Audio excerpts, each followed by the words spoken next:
Welcome to Words Matter, the podcast where we explore the transformative power of language and how the words we choose shape our lives. I'm your host, Deanna Ley, the Catalytic Coach, and I'm here to guide you on a journey of opportunities, progress, and change. Each episode will dive into a thought-provoking quote or phrase, unpack its meaning, and discover how it can inspire us to rise above challenges, embrace joy in the journey, and ignite our possible. Your words matter because you matter. Now, let's get to today's amazing episode. Well, hello, friends, and welcome back to another episode of Words Matter.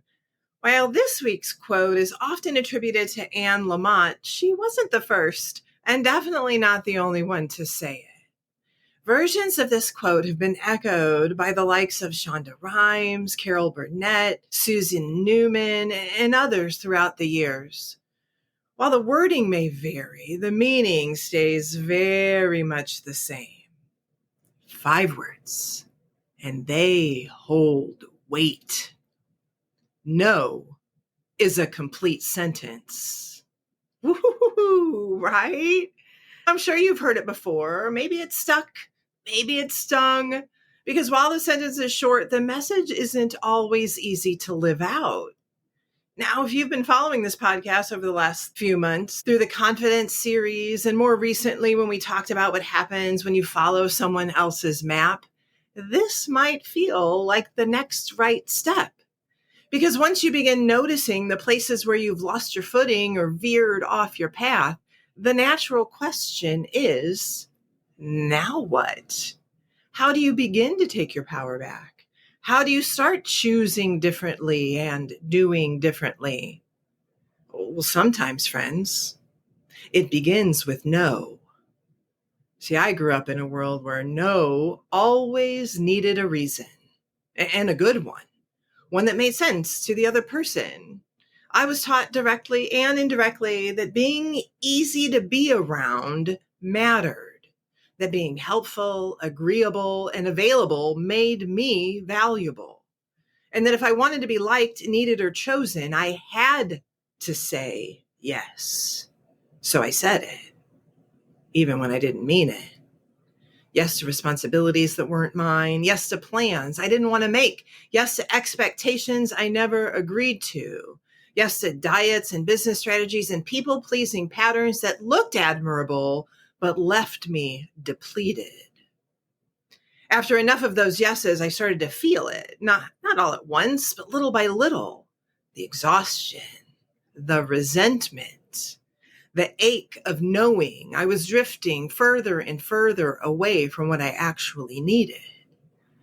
From me. What I've learned is this.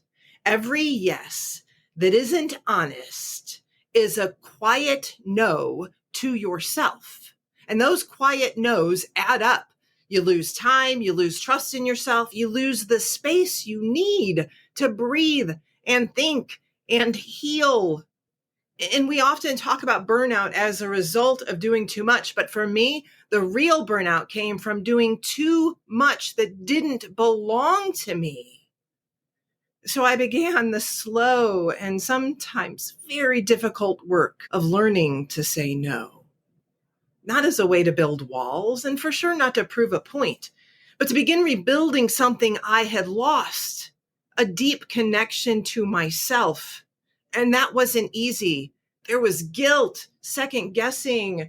There was a voice inside me that worried I was being rude or selfish or difficult or too much. But there was also a quieter voice that I was learning to listen to, one that whispered, "This isn't yours to carry." And I had a choice to make: keep disappointing myself or risk disappointing others. Saying yes when you actually mean no isn't kindness, friends. It's conditioning. And it's a pattern that often starts early when we learn to stay quiet, agreeable, small, in order to stay safe. Your nervous system holds the lesson. So of course it feels uncomfortable to say no. Of course it feels unfamiliar. But unfamiliar doesn't mean wrong. It just means new. And new takes practice. And that's where this quote becomes more than just a clever phrase. It becomes a reminder that we're allowed to say no and that that's enough. It's not being abrupt or unkind. It's about honoring your limits, your capacity. You don't owe anyone an explanation in order for your boundaries to be real.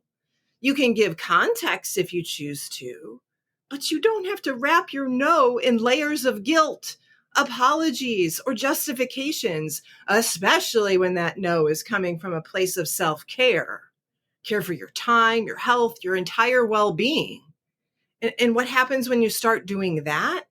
Well, yeah, things begin to shift. You start showing up differently, and your time and your energy begin to feel like your own again.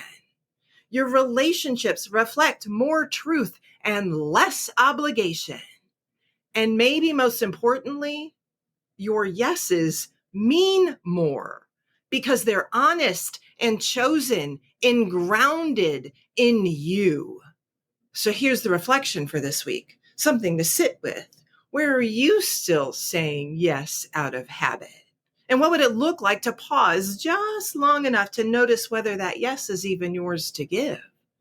What part of you is ready for a different response, not from pressure, but from presence? See, you don't have to swing the pendulum from saying yes to everything to saying no to everyone. You're allowed to start small. So maybe this is the week that you choose one no. One no where you honor your limits without apology. One no where you protect what matters, even if it doesn't matter to anyone else. One moment where you make peace with your decision, not with their reaction. Because this is how self-trust is built, friends. Not in big, dramatic moments, but in small, honest choices that are 100% you. Because no is not a rejection. It's a declaration that your time, your energy, and your peace matter, not just in theory, but in how you live. It's how you say, I'm not available to carry what doesn't belong to me anymore. It's a line drawn, not to shut people out, but to come back home to yourself because you're finally ready to treat your whole self like you actually matter. Because you know you do. And that knowing, that's the you owe it to yourself to be.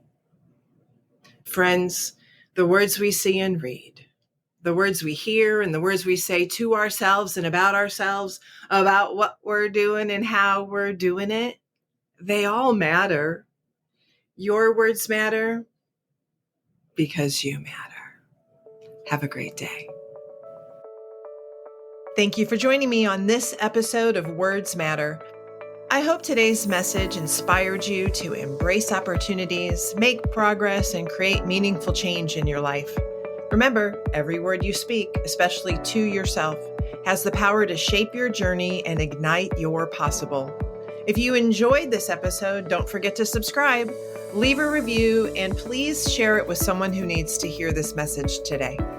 Let's keep the conversation going, friends. Connect with me on social media or visit my website at deannaley.com for more inspiration and tools to help you rise and ignite your possible.